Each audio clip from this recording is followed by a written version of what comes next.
Educação à distância, mudando realidades.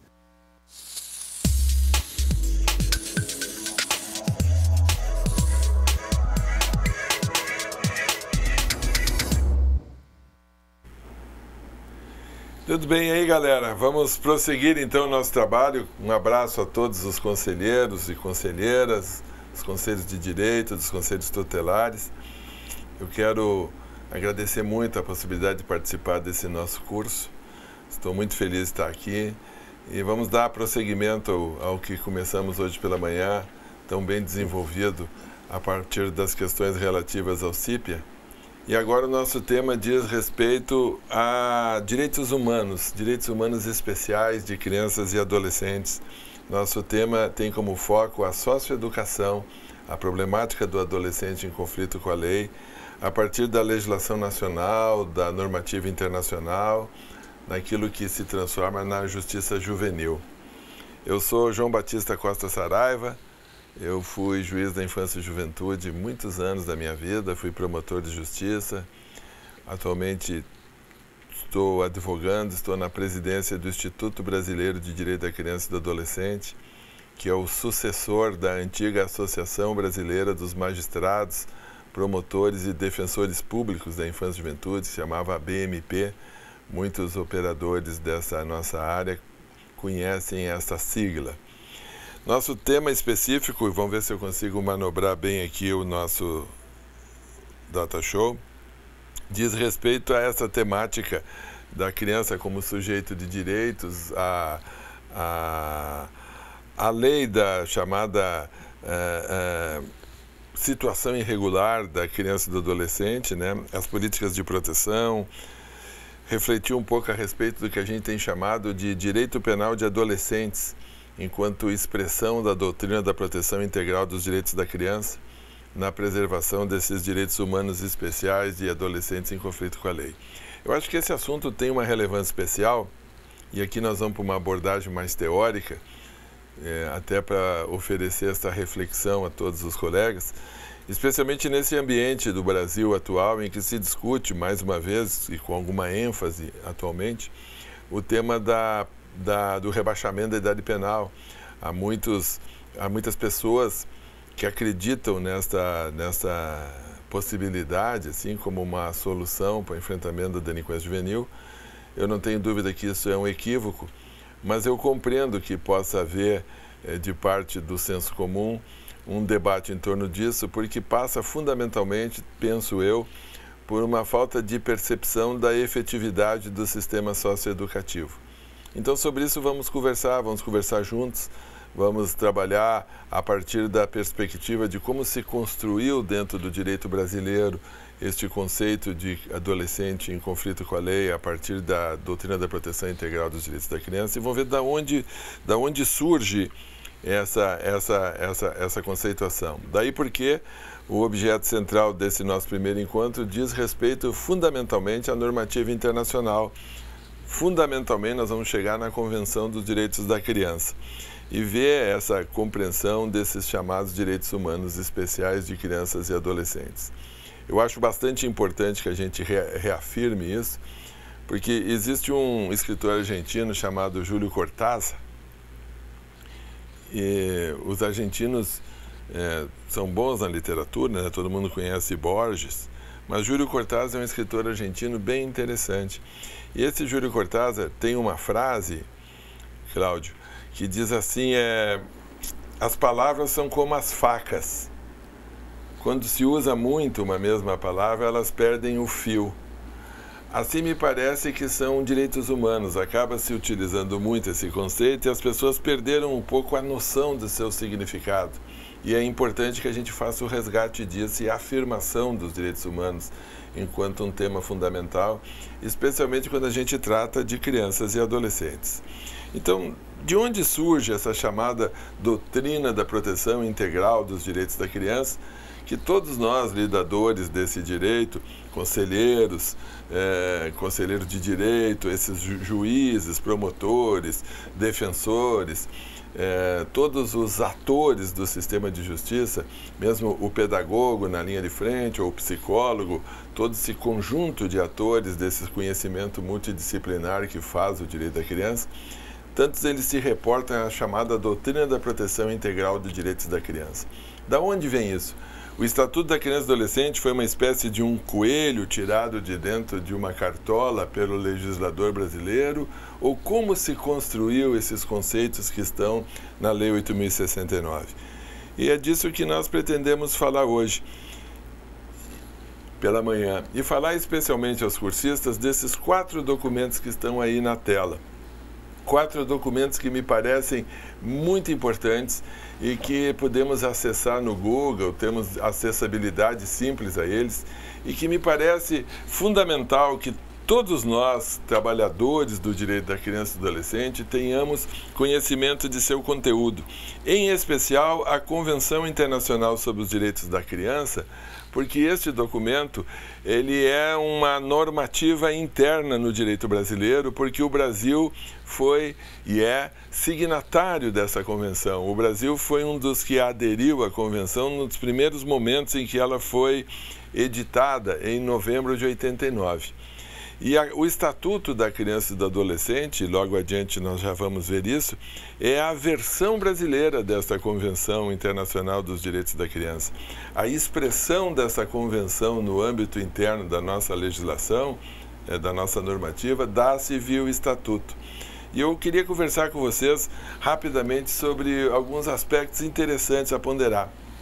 Vejam, a Convenção dos Direitos da Criança começou a ser trabalhada na ONU em 1979. Eles ficaram 10 anos discutindo a construção da Convenção. Ela ficou pronta em 89. Nesse período, nós aqui no Brasil atravessamos todo o processo da redemocratização, do final do período do regime militar, de todo o processo constituinte que resultou na Constituição de 88.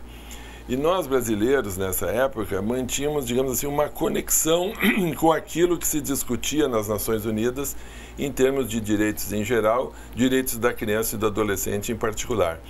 Isso nos deu ao Brasil, do ponto de vista estratégico, uma grande vantagem sobre as demais nações, porque nos permitiu construir, por exemplo, na nossa Constituição, em especial nos artigos 227 e 228 da Constituição Federal, aquilo que, na Constituição de 88, viria a ser, em 1989, digamos assim, a própria Convenção dos Direitos da Criança.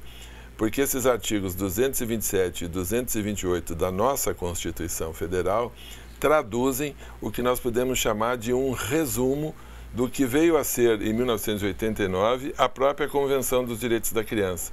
E ali, naqueles artigos 227 e 228, nesse resumo da Convenção, nós temos assim o extrato daquilo que será chamado, então, no mundo inteiro, de doutrina da proteção integral dos direitos da criança.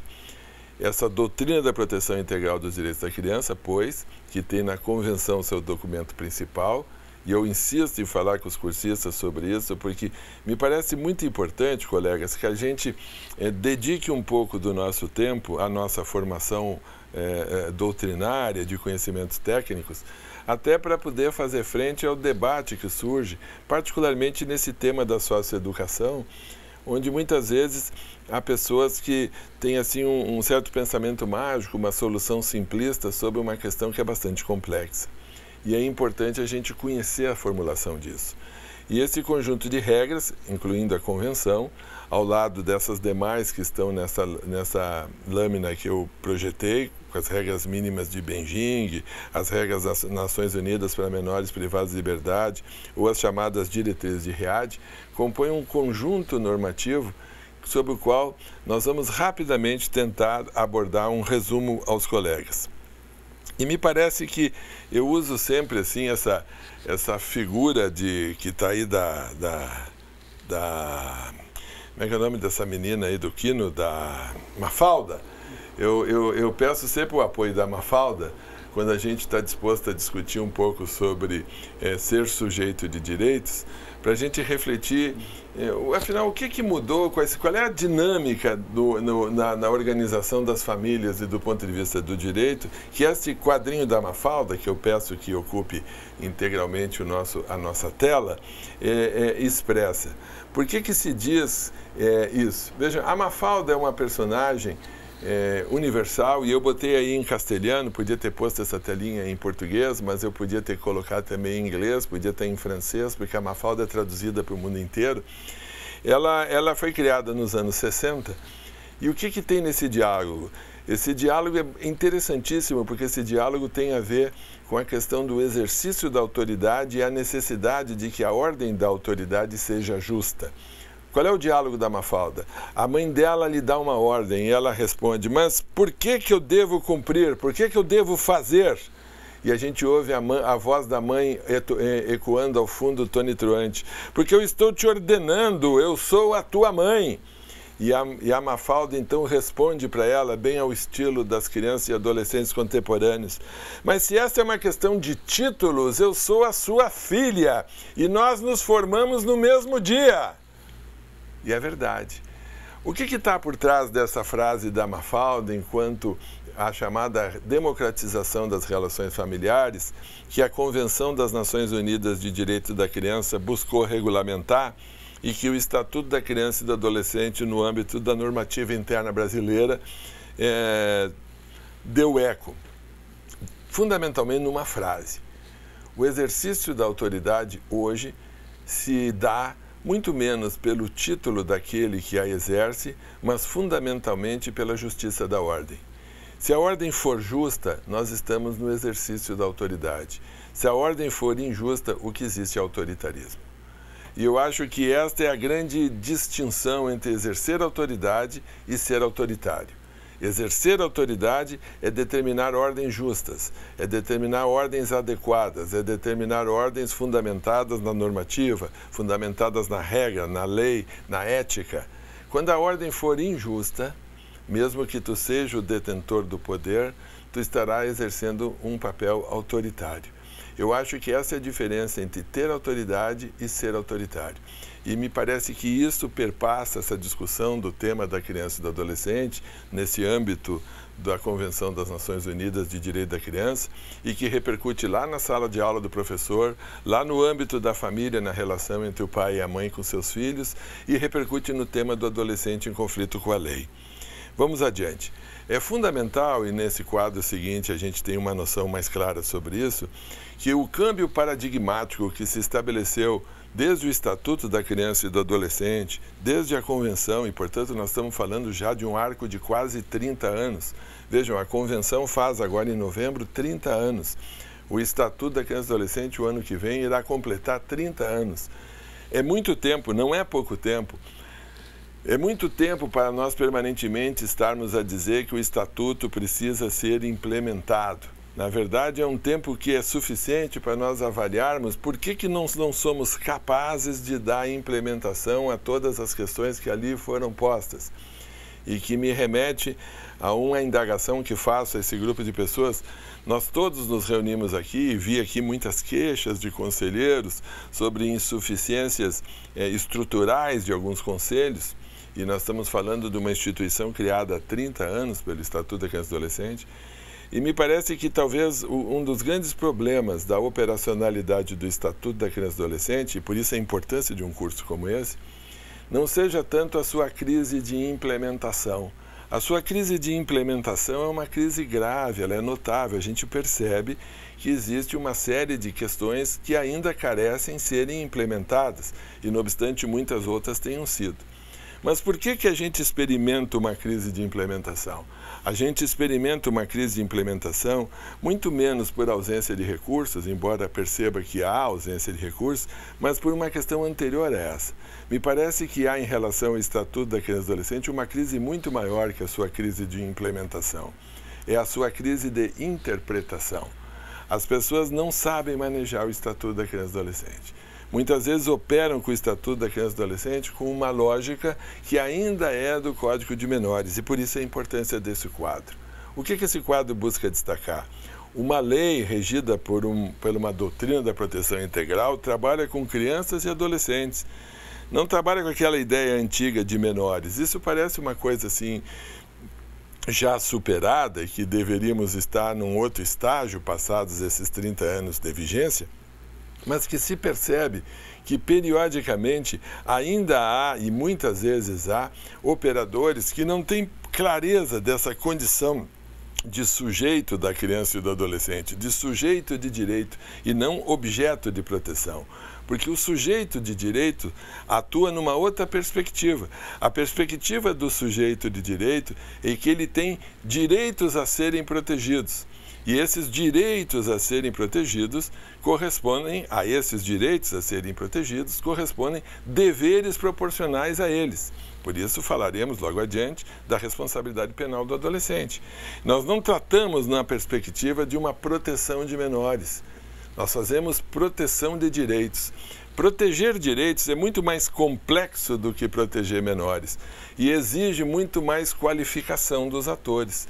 Porque proteger menores é um conceito bastante ambíguo, muito indeterminado, que gerava aquelas famosas operações na época do Natal, que retiravam as crianças das ruas, etc., sob aspas, o pretexto da proteção. Na verdade, quando tu trabalha na perspectiva da proteção de direitos, tu tem que levar em consideração quais são os direitos que estão violados, quais são os direitos que estão ameaçados, e a ameaça a esses direitos depende do quê, ou decorre do quê?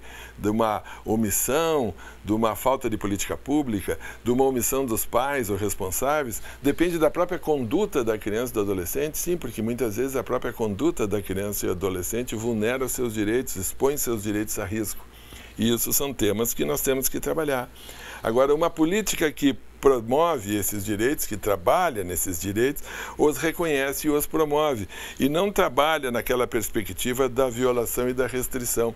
Por isso a importância de uma indagação que foi feita ao professor Antônio Cláudio, no debate que houve no âmbito dos conselhos tutelares, sobre essa sanha pela institucionalização de crianças e adolescentes, quando deveríamos enfatizar a possibilidade de manejar com a sua família extensa, sabendo e não ignorando que muitas vezes a família natural, a família de origem da criança e do adolescente, muitas vezes é o núcleo delinquencial, é a origem de muitas vezes das questões que os afligem. Quantas famílias nós temos que no âmbito da família há todo um histórico de criminalidade. O avô já foi preso, o pai já foi preso, o tio está preso. O exemplo que há para o adolescente e para a criança são essas referências. E nós temos que manejar com isso e temos capacidade de romper esse ciclo. Isso não é tarefa simples, eu reconheço que não é, mas é o que nos cabe fazer, porque as coisas fáceis os outros já fizeram. A ideia de uma infância integrada que essa normativa traz, ela se confronta com aquela ideia de uma infância dividida. Que infância dividida era essa?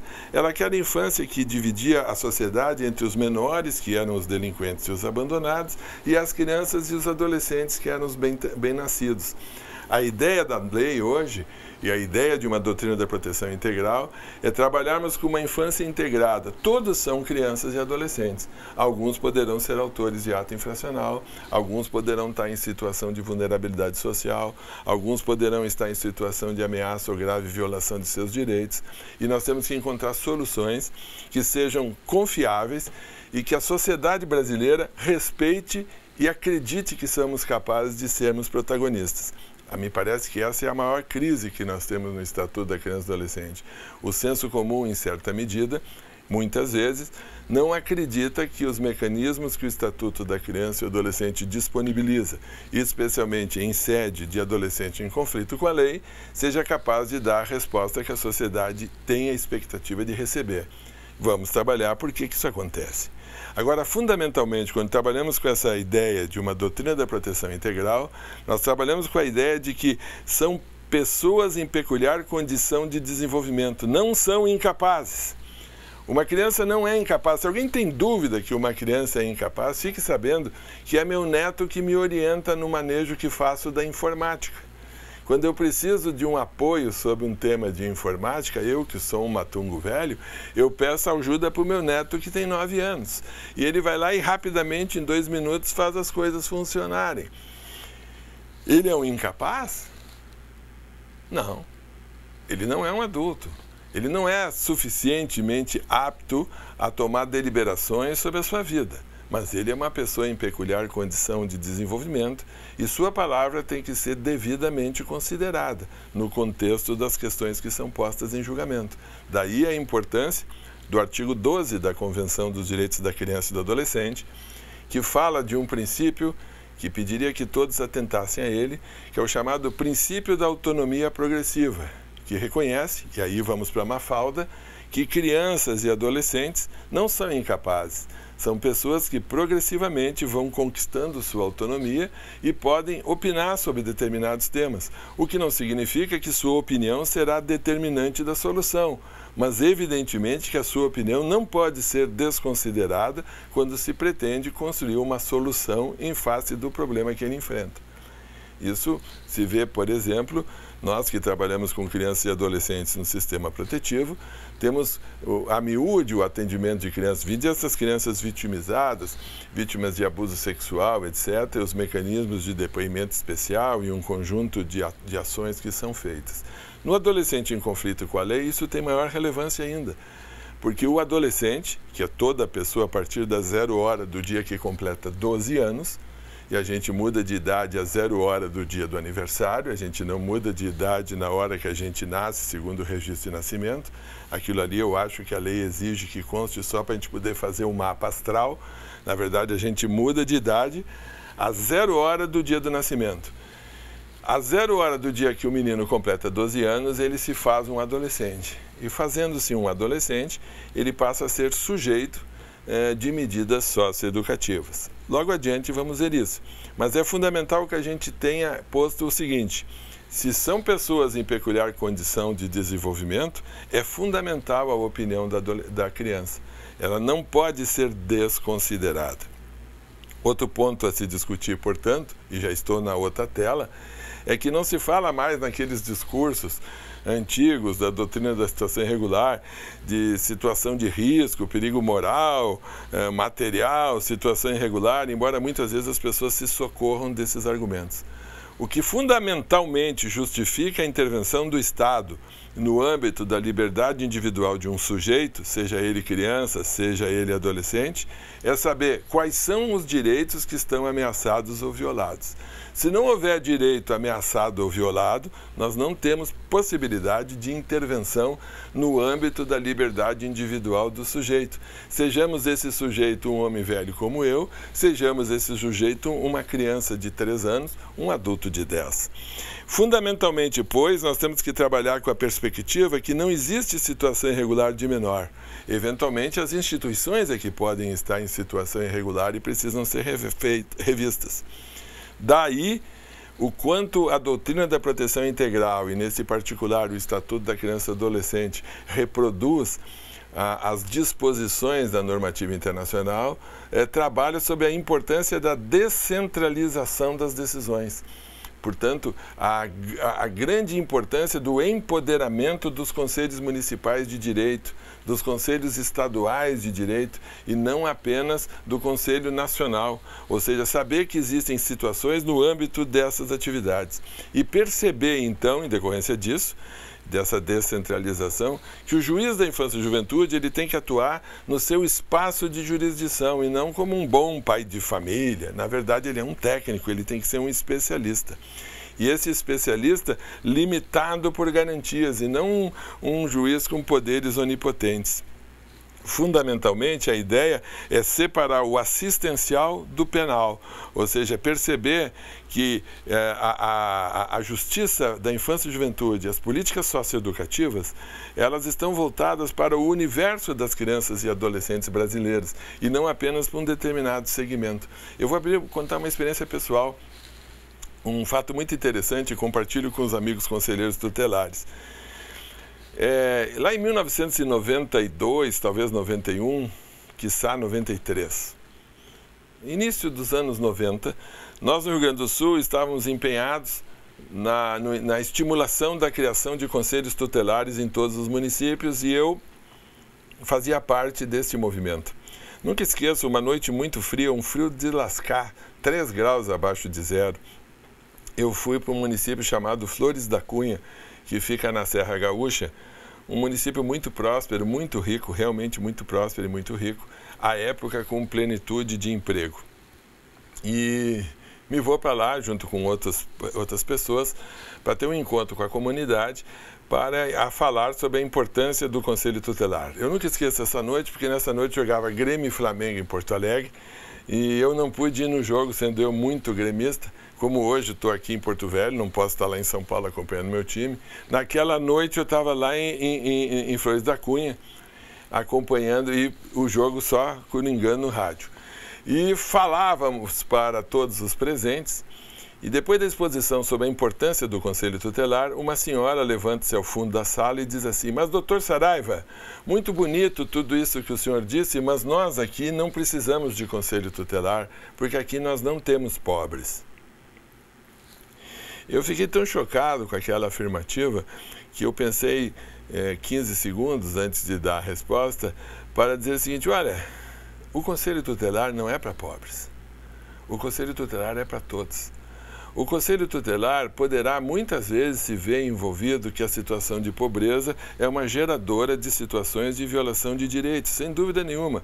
Crianças em situação de pobreza estão expostas a muito maior vulnerabilidade e possibilidade de ter seus direitos fundamentais violados. Isso é indiscutível, isso é quase matemático. Mas isso não significa que crianças que vivem em apartamento de luxo com 3 vagas na garagem não possam elas estar sujeitas à violação de seus direitos. Abuso sexual, violência, maus tratos e um conjunto de outras violações. O importante é que se traga que a ideia que o Estatuto da Criança e do Adolescente trouxe na linha da Convenção é que crianças e adolescentes, independente de seu status social, são sujeitos de direito e de cidadania. E que nós temos que trabalhar nessa perspectiva. E aí que surge o que nós temos chamado de uma responsabilidade penal juvenil. Porque a partir dos 12 anos, nesse status de sujeito de direito, a lei brasileira reconhece a esse segmento uma perspectiva de ele ser sujeito de responsabilidade de seus atos e sujeitar-se ao que nós chamamos de medidas socioeducativas. O que são as medidas socioeducativas? Diferentemente das medidas de proteção essa que tem um caráter de superação da situação de violação de direitos e ameaça, as medidas socioeducativas são uma resposta do Estado à conduta infracional do adolescente.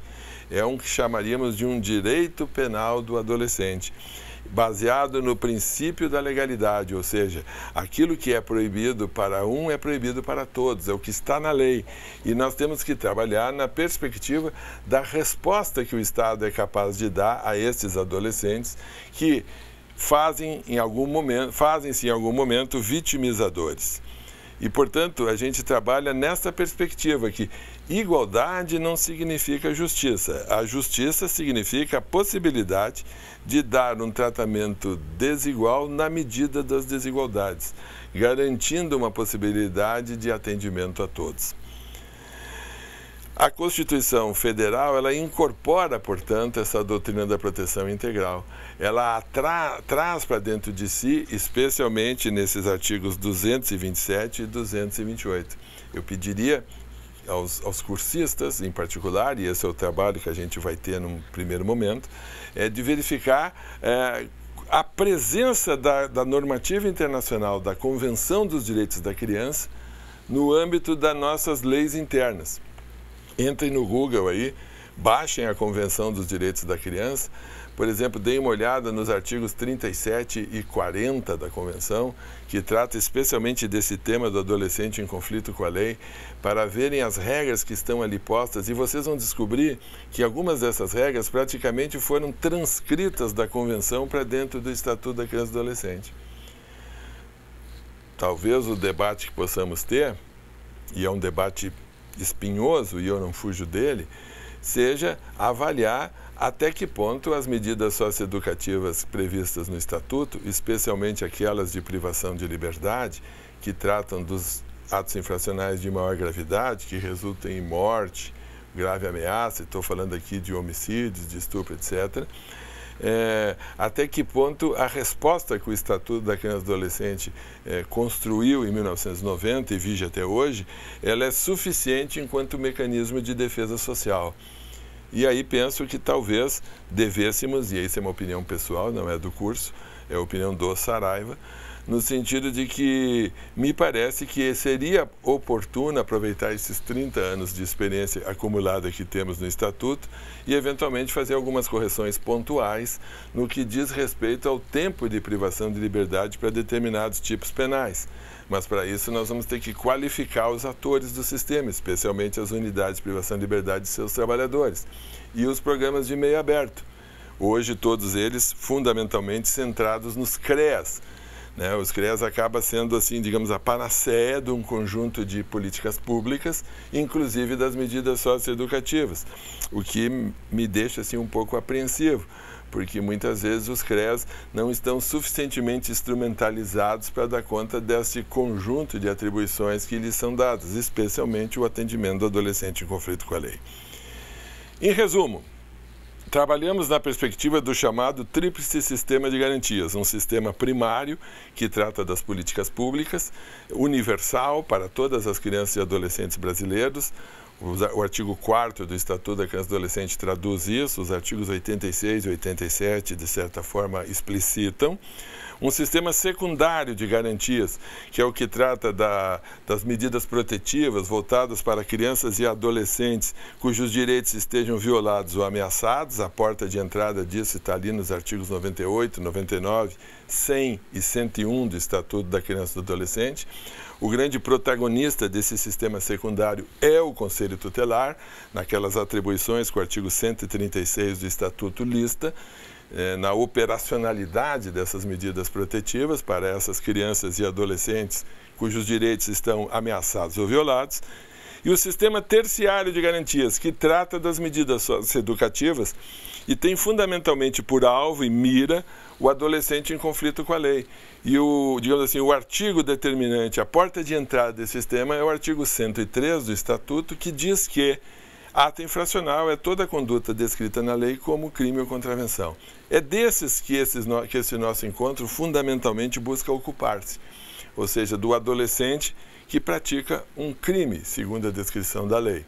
Crime, entendido aqui, a descrição da conduta proibida. E o conjunto de sanções, e vou chamar aqui de sanções, que o Estatuto prevê como resposta a isto, que estão no artigo 112. Que são as medidas socioeducativas. Quero deixar aqui claro, do meu ponto de vista, a medida socioeducativa, enquanto construção, é uma sanção. O que vai dar à medida socioeducativa seu conteúdo pedagógico e a possibilidade de ter a sua natureza socioeducativa é o programa. Se não existir um programa adequado para executar a medida socioeducativa, com todo respeito, ela só é uma pena. Ela não diverge muito das demais penas. Ela é uma pena enquanto intervenção no âmbito da liberdade individual do sujeito, independentemente de seu consentimento.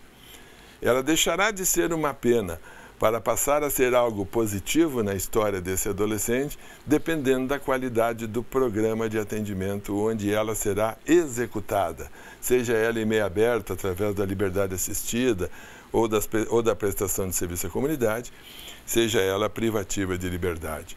É isso que decorre do teor da Convenção dos Direitos da Criança, é isso que o Estatuto da Criança propõe, é isso que o Sistema Nacional Socioeducativo, expresso pela Lei 12.594, conhecido como Lei do SINASE, trata. Então, essa Lei 12.594 fixa as regras de execução das medidas socioeducativas. Essas regras de execução, fundamentalmente, eu destaco 2 artigos da Lei do SINASE como muito importantes para os conselheiros mais ou menos terem uma noção desse sistema socioeducativo. Sejamos conselheiros de direitos, sejamos conselheiros tutelares, sejamos, enfim, qualquer um dos muitos e múltiplos atores desse sistema de atendimento de crianças e adolescentes. Está expresso nessa lei do SINASE, Lei 12.594, que o objetivo central da medida socioeducativa é, digamos assim, a reprovação ou a desaprovação da conduta infratora, ou seja, dizer para aquele adolescente que ele agiu mal.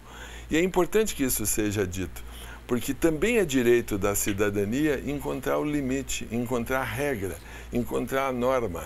Por exemplo, usar-se a pobreza como um álibi justificador da delinquência é uma questão que não me seduz, embora reconheça que, sem dúvida nenhuma, a pobreza é um fator delinquencial. Mas usar a pobreza como um álibi justificador da delinquência não me serve por um seguinte aspecto, porque é um discurso muito injusto com o pobre honesto, e o pobre honesto é a maioria absoluta da nossa população, e ainda mais injusto com o rico ladrão, que a gente vê que tem bastante também. Então, eu não percebo isso como, digamos assim, um aspecto determinante. E, não obstante, reconheça que este é um aspecto que não pode ser desprezado, mas não é justificador. Quem trabalha com crianças e adolescentes, e eu trabalhei a vida inteira com isso, tive acesso a muitas famílias que um dos adolescentes da família é autor de condutas delinquenciais gravíssimas e o irmão dele é um destaque na escola, com um comportamento exemplar. E os dois são filhos do mesmo pai e da mesma mãe, criados no mesmo ambiente e muitas vezes com as mesmas limitações, frustrações e dificuldades. Então, nós temos que ter a capacidade de abordar isso e capacidade de enfrentar isso. E não ter temor de dizer que a sanção faz parte do processo pedagógico educacional. Agora, ela tem que ser justa, ela tem que ser proporcional, ela tem que ser adequada e ela tem que ser construída dentro do devido processo. E ela tem que respeitar a peculiar condição de desenvolvimento que aquele adolescente experimenta, especialmente no que respeita ao tempo. Então, as políticas sociais básicas visam todas as crianças, o universo da população, tratam das ações básicas. As políticas de assistência social trabalham com essa criança e adolescente em estado de necessidade, um segmento da população.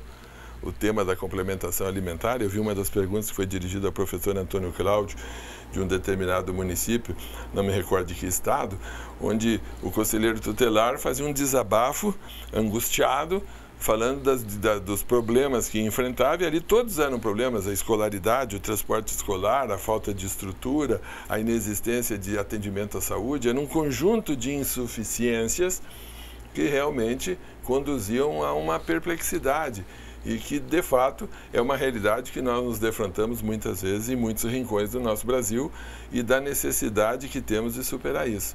Agora, é importante que sejamos capazes de ter claro a capacidade de dar a resposta a cada um de acordo com o dano eventual, estou falando aqui agora das medidas socioeducativas que este praticou. Então, qual é a atividade que nós vamos desenvolver agora? E é disso que eu quero me antecipar nesses minutos finais desse nosso encontro. Qual é meu plano? Meu plano no trabalho que vamos fazer em seguida é, em primeiro lugar, verificarmos o que é a Convenção do Direito das Crianças, onde ela está presente, a partir da expressão da doutrina da proteção integral no Estatuto da Criança e Adolescente.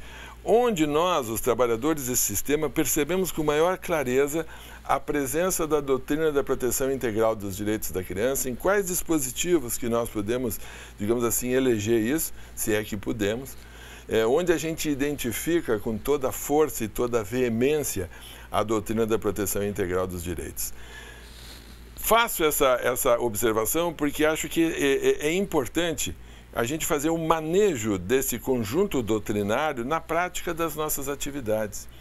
Eu acho que todas as nossas ações, para terem eficácia, é fundamental que elas tenham uma fundamentação teórica. Não para que a gente seja o doutorzinho, o conselheiro tutelar com o pé no barro, lá numa situação de extrema dificuldade, onde ele tem que tomar uma decisão naquele momento, que muitas vezes envolve o acolhimento de uma criança ou a abordagem de uma situação de alto risco, porque as organizações criminosas, por exemplo, hoje estão presentes em todas as nossas comunidades e elas interferem na atividade do Estado, elas interferem na intervenção do conselheiro tutelar, elas interferem na execução dos programas socioeducativos, porque elas induzem ao medo, ao terror, à dominação e ao poder que eles exercem. Ter capacidade de tomar decisões, levando em consideração todo esse conjunto principiológico. Não acho simples a nossa tarefa. Essa coisa de imaginar que eu participei da eleição do Conselho Tutelar e conquistei um emprego, não, na verdade eu conquistei um trabalho. e um trabalho complexo, porque o conselheiro tutelar tem um conjunto de atribuições e complexidade de atividades, entre as quais a necessidade de conhecer o funcionamento das medidas socioeducativas, mesmo que elas não sejam da competência do conselho tutelar, e isso tem que ficar muito claro, as medidas socioeducativas não são atribuição do conselho tutelar, mas evidentemente o conselheiro tutelar tem que ter conhecimento do manejo disso, porque muitas vezes essa situação irá se criar. Vejam uma situação hipotética. Existe um assalto. O assalto é praticado por 3 indivíduos. Um fica observando, cuidando da chegada da polícia, e 2 são agentes autores do assalto. Abordam um cidadão e roubam dele o seu celular. Quem são os protagonistas dessa conduta? Um garoto de 18 anos, o irmão dele de 17 e o menino, irmão, que tem 11. 3 organizações de Estado interferem nesse episódio. Para o menino que já tem 18 anos, seja ele imputável, ele é levado à delegacia e é lavrado um flagrante porque ele é processado como adulto. O menino de 17 é adolescente, irmão daquele de 18. Ele é levado para o Ministério Público, para os organismos da Delegacia Especial de Proteção à Criança, e se instala em face dele um processo de apuração de ato infracional, ele é sujeito de medida socioeducativa. O garoto de 11, irmão desses 2, de 17 e de 18, como não é um adolescente, é uma criança, ele só é sujeito de medidas protetivas. E quem tem a atribuição de aplicá-las? O Conselho Tutelar. O Conselho Tutelar irá aplicar a medida protetiva em face dessa criança. Vejam, o mesmo fato, com 3 protagonistas de faixas etárias diversas, mas todos irmãos entre si, portanto da mesma família. Esse episódio que eu estou levantando aqui não é uma coisa absurda, uma hipótese ficcional. Isso existe, eu mesmo já tive a oportunidade de me confrontar com uma situação dessas, mas que reclama, do meu ponto de vista, uma harmonia nas decisões dos 3 casos. Os 3 casos têm que ser harmonicamente decididos, embora por atores muito diversos.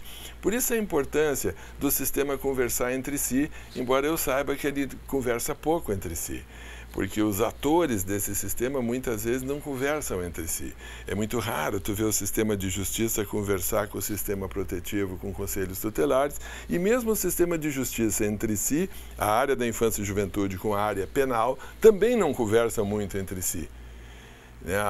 Cada um faz do seu espaço um certo, abre aspas, feudo. E nós temos que trabalhar na perspectiva sistêmica. O Conselho Tutelar tem, pois, a necessidade de manejar, sim, com muito conhecimento esse tema do adolescente em conflito com a lei. Até porque é recorrente aquele episódio na delegacia de, não encontrando os pais ou responsáveis do adolescente a que se atribui uma conduta infracional, muitas vezes acionarem o Conselho Tutelar na expectativa de que o Conselho Tutelar localize os pais ou responsáveis daquele adolescente a que a polícia, no seu exercício da sua função, está a investigar a prática de uma infração. É uma questão absolutamente prática e que podemos tratar dela em seguida. O que eu tenho expectativa nesse momento que os senhores vão se reunir para conversar? A expectativa é que a gente olhe o Estatuto com o olhar de quem identifica nele a chamada doutrina da proteção integral dos direitos da criança, não na perspectiva da proteção de menores, mas sim na perspectiva da proteção e digamos assim, manejo de direitos. A verificação de quais são direitos, como se maneja isso, o que são direitos violados e a que dimensão se dá a perspectiva dessa doutrina da proteção integral no conceito de ser sujeito de direitos. Porque a gente fala muito, a criança é sujeito de direito, o adolescente é sujeito de direito, ouve-se muito isso é quase entoado como mantra. Mas é importante significar isso. O que significa ser sujeito de direitos? Significa que tu só tem direitos? Que tu não tem responsabilidades? Significa que a tua palavra prevalece sobre os demais? Significa que não há autoridade? Ou, ao revés disso, significa sim que há afirmação de autoridade, mas que apenas o manejo dessa autoridade se exerce nos limites da lei, ou seja, a autoridade tem que determinar ordens justas, ordens apropriadas. E isto realmente é a expressão da democracia, E isto realmente exige qualificação dos atores. Sejamos nós conselheiros tutelares, sejamos nós pais, mães, tios responsáveis. Ou seja, sejamos um professor em sala de aula. Uma das, digamos assim, dos segmentos profissionais que nós, trabalhadores do direito da criança e do adolescente, temos que mirar, alcançar, é o magistério, são os professores, porque as escolas são espaços fundamentais de construção desses direitos. E muitas vezes a gente não encontra suficiente eco no mundo da educação para a discussão desse tema. Não que os professores estejam refratários a isso, mas nós não compartilhamos muitas vezes os mesmos espaços. E é importante trazê-los para fazer esse debate e nós irmos ao encontro deles, sem confrontação. O tema do adolescente em conflito com a lei é um tema seríssimo. Hoje à tarde, quando nós voltarmos, depois no outro módulo, o tema que eu vou me dedicar passa o dizer não à redução da idade penal. Quais são os argumentos que se trabalha com isso e a perspectiva disso. Mas hoje, nesse momento da manhã, nesse primeiro momento desse nosso encontro, a expectativa que tenho é que nessa nossa discussão de trabalho possamos imediatamente identificar no âmbito do Estatuto da Criança e do Adolescente a presença das regras da doutrina da proteção integral dos direitos da criança preconizadas pela Convenção. Ou seja, ver que o artigo 28 do Estatuto, por exemplo, corresponde às regras que estão previstas no artigo 12 da Convenção dos Direitos da Criança. Ver, por exemplo, que o tema do adolescente em conflito com a lei, que começa no artigo 103, passa por todo aquele conjunto de artigos, vai até o 112, que define as medidas socioeducativas, de certa forma são a expressão do que a Convenção previu nos artigos 37 e 40. E assim por diante, num conjunto de outras questões. É para isso que lhes convido a trabalhar, de lançar uma nova abordagem.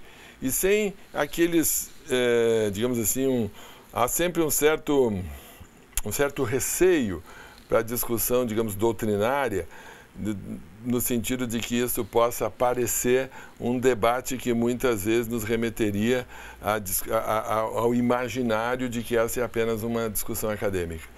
Na verdade, este debate, essa formulação doutrinária, ela é indispensável para alimentar o nosso dia a dia. Não é suficiente a nossa experiência acumulada, a nossa vivência, que não é desprezível, a nossa formação, que não é desprezível, mas é indispensável que agreguemos a isso, permanentemente, a formulação do estudo a propósito do tema que nos atrai. Por isso, o convite para que, nesse momento, se reúnam e possamos dar uma visitada na Convenção dos Direitos da Criança, em cotejo com o Estatuto da Criança e do Adolescente, que é para nós o documento que norteia o nosso dia a dia. Já voltamos. Um abraço. Abraço, né, Cláudio? Um abraço, professor. Vamos lá. Vamos para o intervalo. Até logo.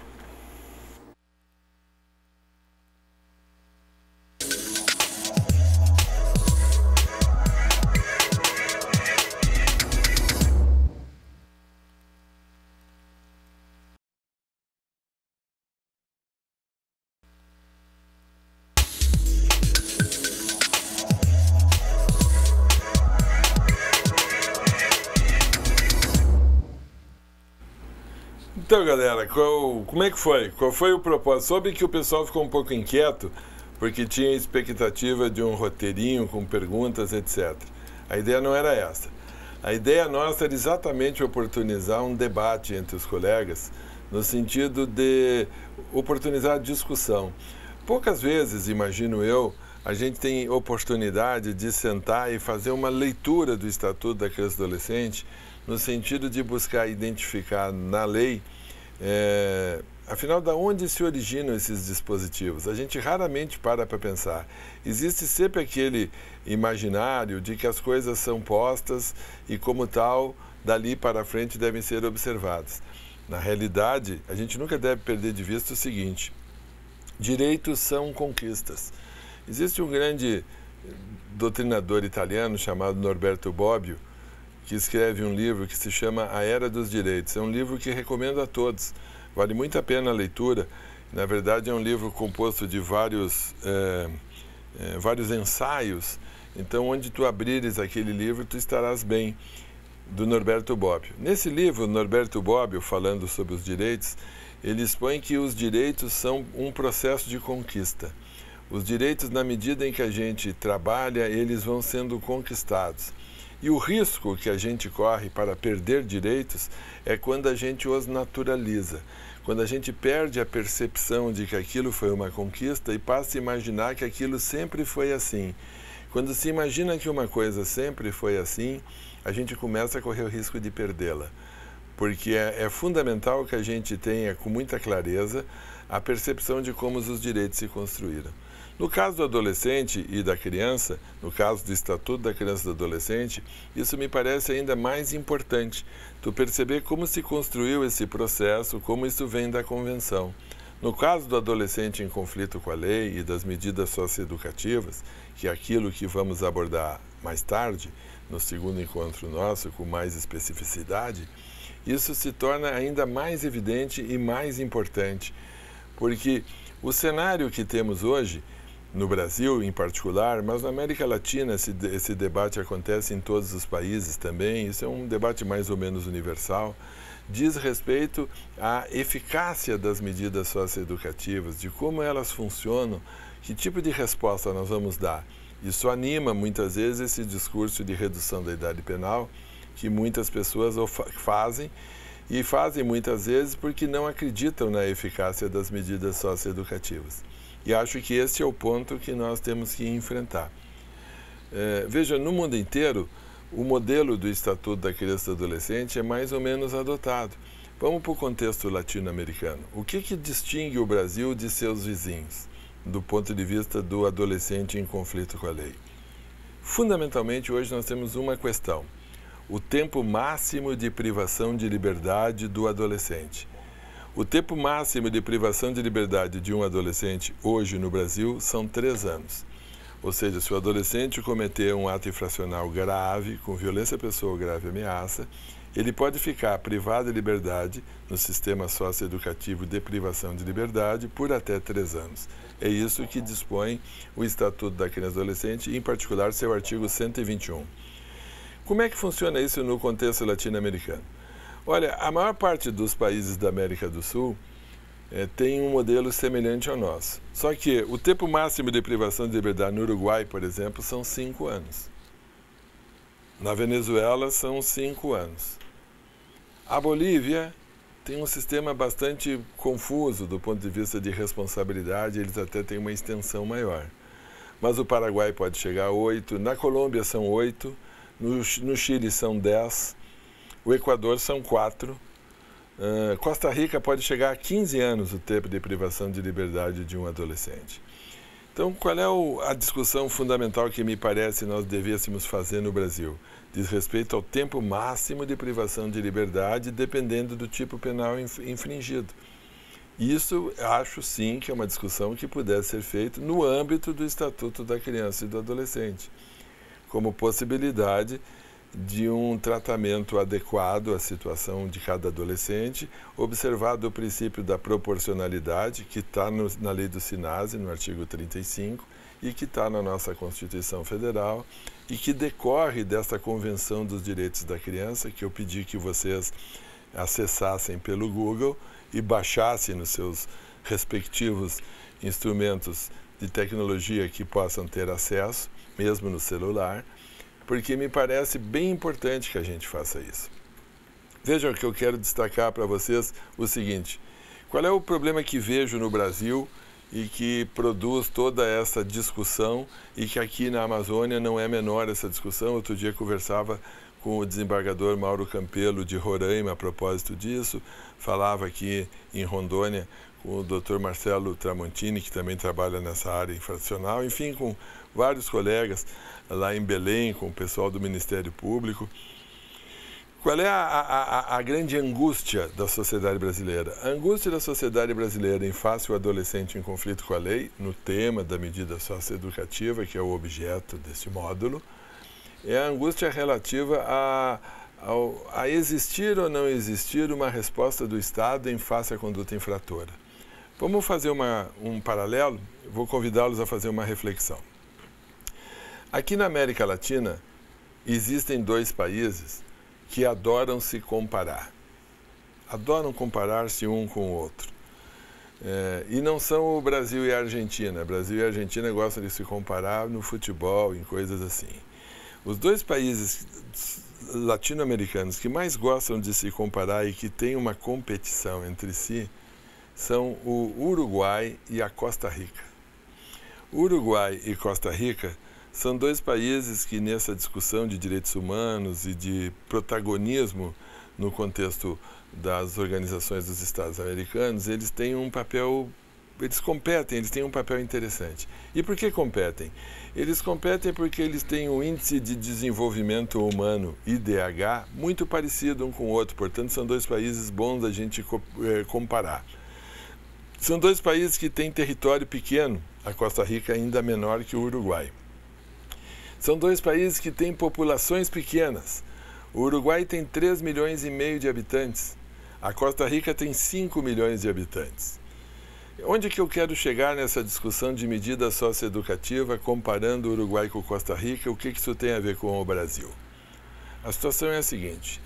No Uruguai, onde as medidas socioeducativas são interpretadas como uma ação de proteção do Estado, uma longa manos do Estado, a defesa do adolescente que se atribui à conduta infratora no Uruguai é uma defesa, digamos assim, sem a consistência e a combatividade de quem perceba a medida socioeducativa como uma intervenção do Estado no âmbito da liberdade individual do sujeito e nessa dimensão um dano.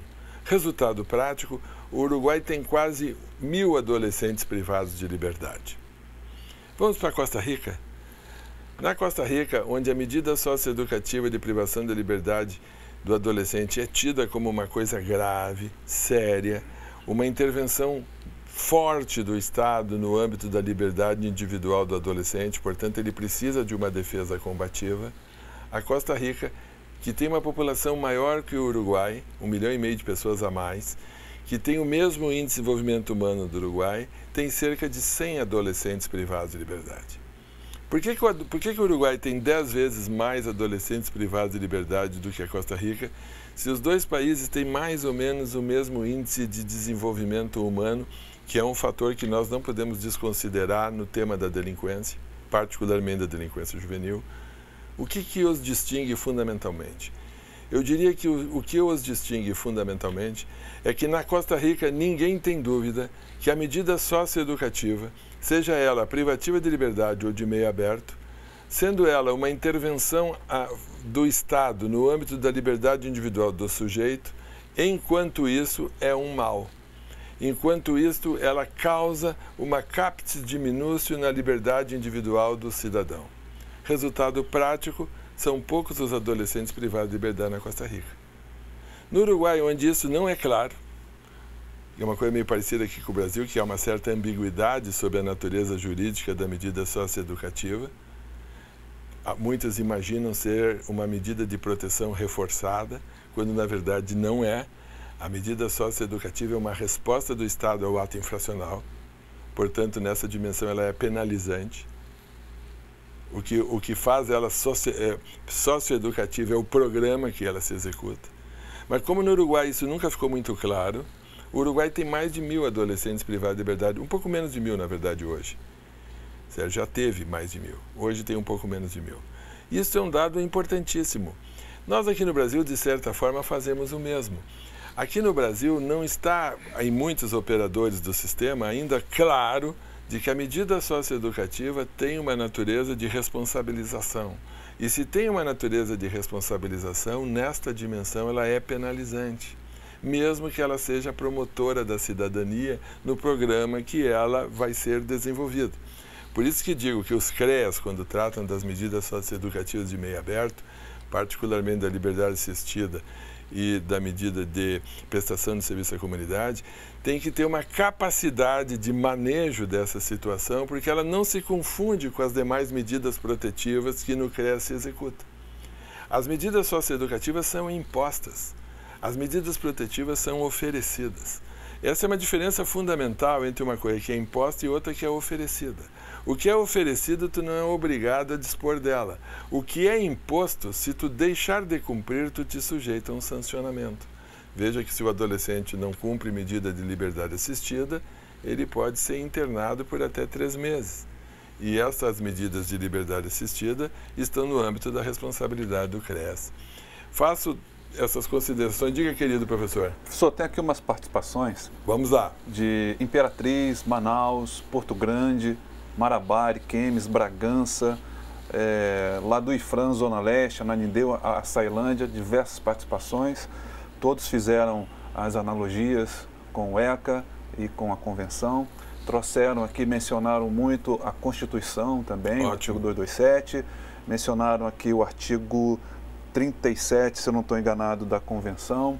Fizeram diversas comparações, a mudança do tratamento antigo do menor para o sujeito de direitos e discutiram muito a questão da proteção integral. Então, acho que todos conseguiram alcançar aqui o objetivo que o senhor propôs. E uma questão, teve uma pergunta sobre como o Estado pode interferir no caso de egressos de medidas socioeducativas na busca por uma vaga de trabalho, quando há preconceito com relação a isso, como o Estado pode intervir e ajudar? Ótima pergunta. E eu cumprimento a todos os cursistas. Eu estava acompanhando, quando auxiliava o professor Antônio Cláudio na sua exposição, e fico feliz que tenha havido essa manifestação toda. O fato é que a gente tem que estudamos juntos, porque todo dia a gente aprende, né? A possibilidade dessa reflexão e dessa troca de ideias, ela nos enriquece e nos qualifica. Então eu trago o meu abraço a todos, fico feliz com essa participação e cumprimento a todos por isso, e é exatamente isso que se busca.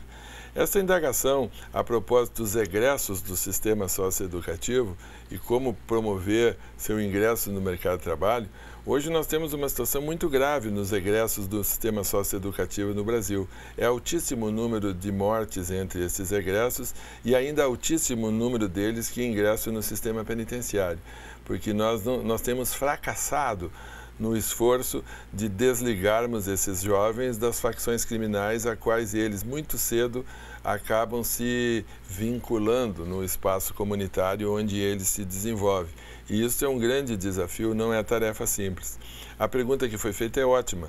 E aqui eu vou pegar um pouco um exemplo de uma experiência que se fez no Rio Grande do Sul e que hoje é um programa do Estado que surgiu inicialmente ainda num governo. E é interessante porque isso surge num governo do PSDB e passa por um governo do PT, se confirma num governo do PMDB e hoje volta para um governo do Rio Grande do Sul, que acho que é do PSDB. Estou falando isso para dizer que atravessou várias siglas esse programa e o programa se manteve. Teve algumas adequações de nomenclatura, etc., mas é o mesmo programa. Ele surge como RS socioeducativo e depois se converte em Programa de Oportunidades e Direitos, chamado POD. O que é esse programa? Esse programa é um programa destinado a egressos do sistema socioeducativo que durante 1 ano a 2 anos recebe uma bolsa de meio salário mínimo do Estado do Rio Grande do Sul, e em período em que ele fica no programa de liberdade assistida, em progressão de medida do egresso, certo? Acompanhado, isso estou falando de meninos de 19, 20 anos, acompanhados nesse programa, que é um programa de qualificação de mão de obra. Eles passam a ser incluídos muitas vezes em primeiro emprego, em coisas dessa natureza, de formação profissional.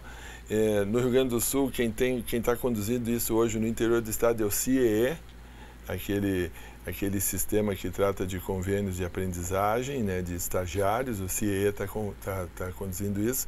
Na região metropolitana de Porto Alegre havia organizações não governamentais que conduziam esse programa. Existe uma organização em Porto Alegre, apesar desse nome assim que é um pouco incomum, se chama Pão dos Pobres, o nome do lugar, mas é um nome bicentenário de uma organização, mas é uma organização notável de formação de mão de obra e trabalho, é uma organização muito antiga do Estado, e ela coordenou esse programa. E estou falando aí de centenas de adolescentes que são egressos do sistema e passam por aí, E os dados que a gente tem, muito interessantes, é que aqueles que estão incluídos nesse programa é baixíssimo índice de reincidência. Confesso que o programa não tem a amplitude que deveria ter. Estamos falando em centenas quando deveríamos estar falando em milhares, né? Mas é bastante expressivo. Acho que a pergunta que foi feita é boa.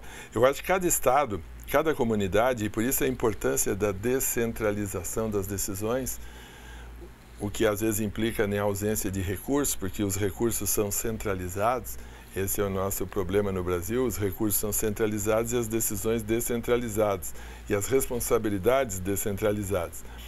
Mas nós temos que encontrar alternativas que viabilizem essa articulação. Eu, pessoalmente, e sugeri isso ao MDS mais de uma vez, ao tempo do MDS e hoje ao Ministério da Cidadania, eu acho que a formatação dos programas de meio aberto assim, não podem ficar engessados nos CREAS. Eu acho que os CREAS têm que ter capacidade de possibilidade de articulação com organismos da sociedade civil para viabilizar os programas de meio aberto, passando por aí o acompanhamento de egressos dos sistemas socioeducativos. E outra coisa que me parece que a gente carece muito no Brasil é do diálogo entre os programas de meio aberto e os programas de privação de liberdade. O diálogo entre os executores de programa de egresso e os executores de programa de privação de liberdade. É necessário articular entre eles um diálogo, estabelecer efetivamente uma rede que permita essa interlocução. Eu acho que isso em alguns estados é deficitário, né? Há outros que conseguiram avançar mais, mas de uma maneira geral há uma dificuldade de conversação. Vejam o problema que vejo hoje das medidas socioeducativas. Hoje as medidas socioeducativas, as não privativas de liberdade, estão todas ancoradas no Ministério da Cidadania, como herdeiro do MDS. E as medidas privativas de liberdade estão ancoradas no Ministério de Direitos Humanos, porque é por ali que é feita toda a gestão do SINAS e a condução dos programas de... Ora, eu acho que nós temos um problema aqui, porque nós temos que estabelecer uma possibilidade de uma articulação absolutamente integrada entre esses dois sistemas. Outra questão que acho que nós temos carências no Brasil é a falta de informações quantitativa confiável. Nós não temos informação quantitativa confiável. Em termos de adolescentes e meio aberto, então, a informação quantitativa que nós temos é absolutamente inconfiável. Desculpe, isso é uma opinião que faço a partir das consultas que tenho buscado. A gente não consegue um dado de absoluta precisão sobre quantos adolescentes e meio aberto nós temos no país hoje. Isso, do meu ponto de vista, dificulta o planejamento estratégico, inclusive do que diz respeito à eventual destinação de recursos.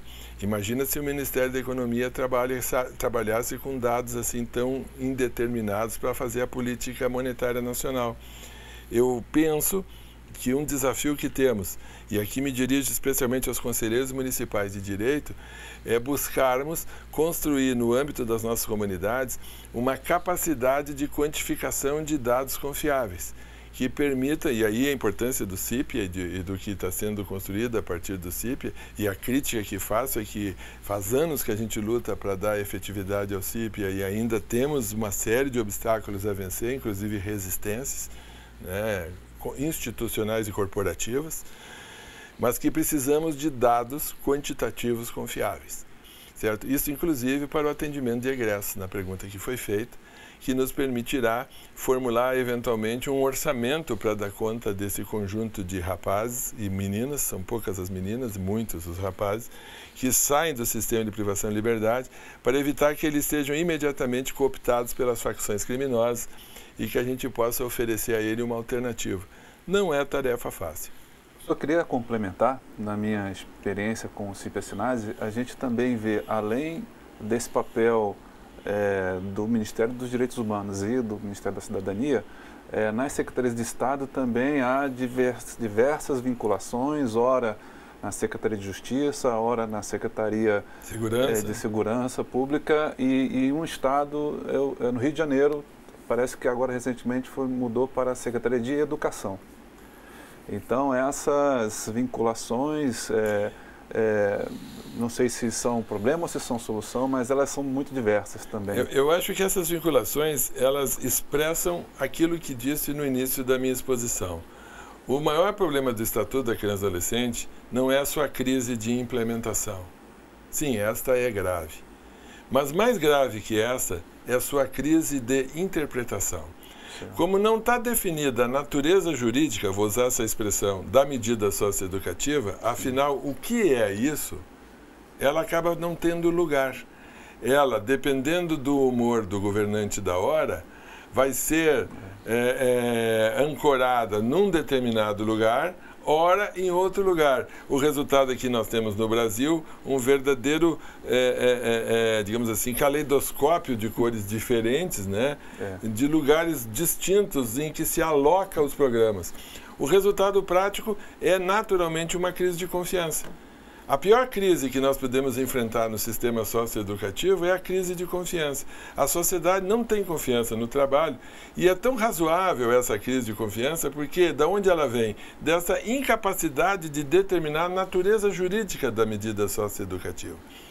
Eu não tenho dúvida, a natureza jurídica da medida socioeducativa enquanto medida, é penal.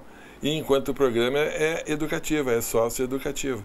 Nós temos que construir um espaço especializado nisso, certo? Um lugar definido e especializado que dê conta dessa dúplice natureza da medida socioeducativa.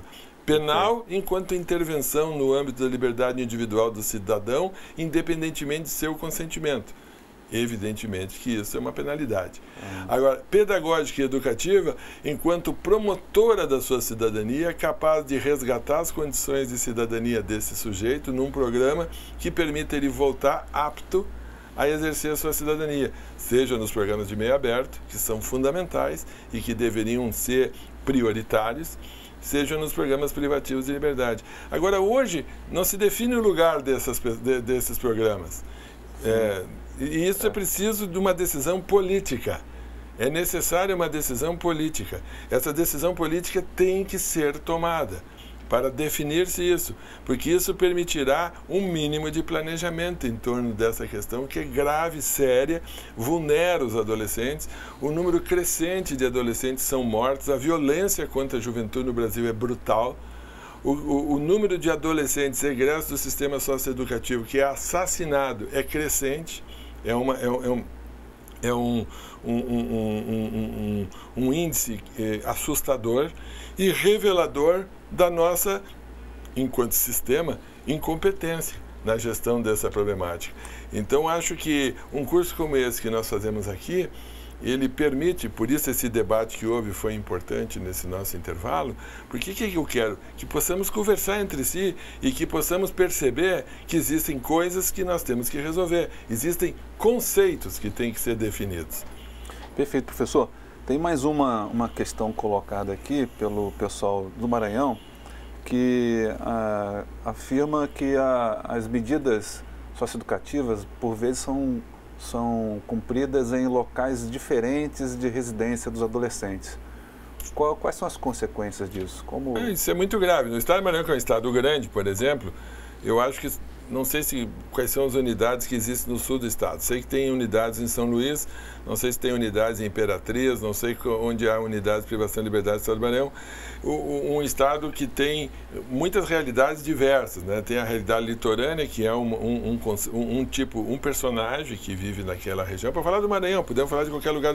E aquele que mora no interior do Maranhão, que tem uma perspectiva rural e ainda tem aquela turma ali. Enfim, há muitas realidades no estado do Maranhão.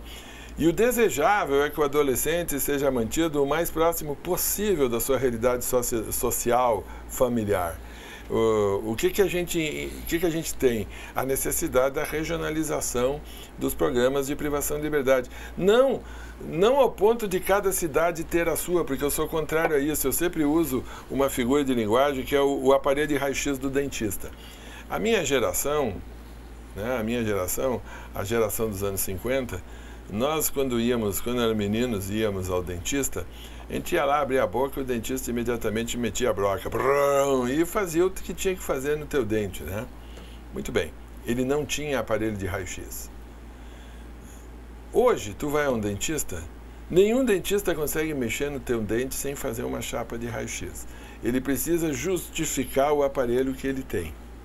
Eu não estou dizendo com isso que não seja necessário fazer o raio-x.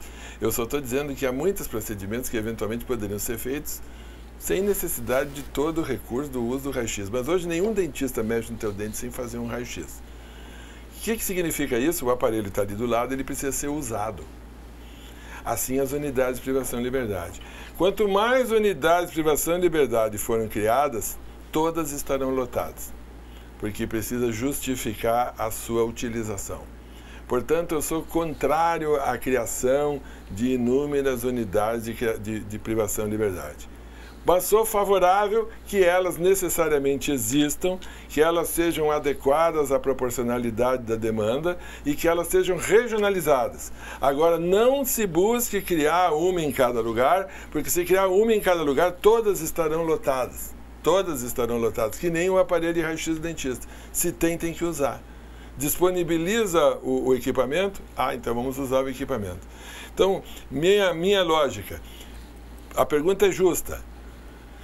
Por exemplo, uma das coisas que conseguiu avançar muito no Rio Grande do Sul foi essa regionalização da privação de liberdade. Hoje, no estado, o Rio Grande do Sul está dividido em 10 regiões, porque, de fato, existem muitos estados do Rio Grande do Sul. Ele não é uma coisa homogênea também, o Rio Grande do Sul. O Rio Grande do Sul não é aquela coisa de cartão postal que todo mundo vê, a Serra Gaúcha, todo mundo acha que é uma pequena Europa. Isso até é uma verdade, aquele cantinho, aquilo é um filé, certo? Mas temos carne de pescoço de montão no estado do Rio Grande do Sul. É um estado muito desigual, com realidades sociais muito diferentes.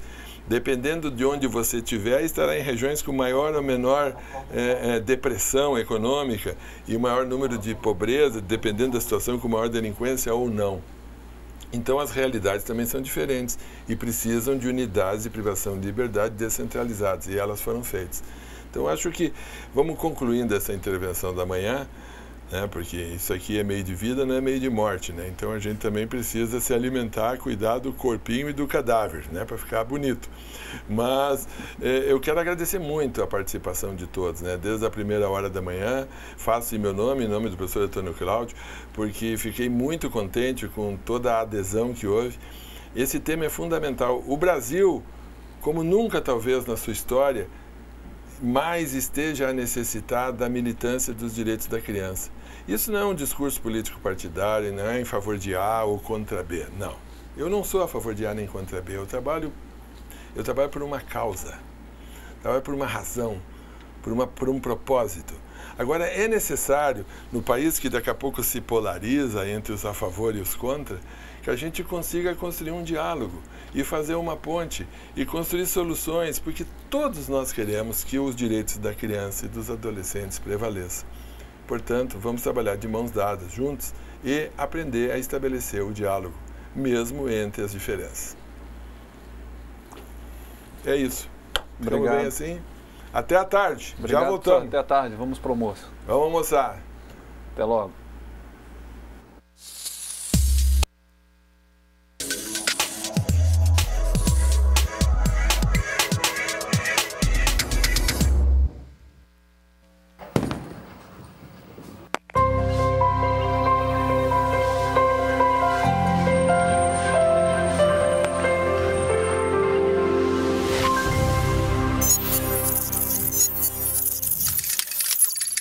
Educação à distância, mudando realidades.